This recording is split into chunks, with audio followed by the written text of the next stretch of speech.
It's always hard to be the bearer of bad news, but unfortunately I have to be here for you today. It turns out you may not be as smart, as intelligent, or as attractive as you think you are. We've got Sue Shellenbarger out in Springfield, Oregon to tell me a little bit about this. Now, Sue, I understand that you're here to ruin my Monday. Why am I not as talented as I seem to think I am?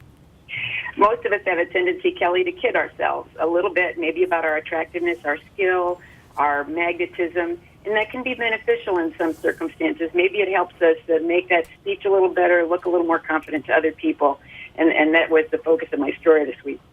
And you say it can be a good thing and a bad thing depending on how far you take this. Talk to us a little bit about some of the details here. Well, scientists have begun using new experimental techniques in the laboratory to see how and under what circumstances we tend to deceive ourselves the most often. And it actually can be beneficial in the case of, say, a swimmer getting ready for the Olympics. Perhaps that swimmer in training might tell him or herself, I have a real good chance of winning the gold, and that makes them train harder. In some cases, a business executive might be getting ready for a speech before a large group and persuades himself that he really is an inspiring speaker. These things can make us appear more influential and confident to others. But on the other hand, if you take it too far, there are obvious hazards. Gamblers, for example, trick themselves constantly into thinking they're going to win, and they don't. An example was a study at Harvard recently was very interesting, where the researchers invited students to cheat effectively by giving them a key to a test.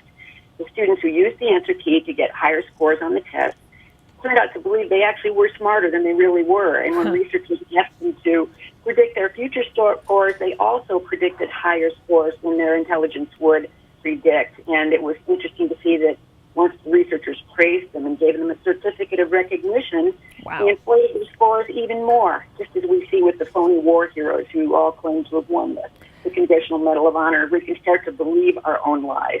And now you say that getting a gut check from a friend or family member is one way to keep yourself in perspective here. Any other quick tips that you would give for people to make sure that they're not self-deceiving?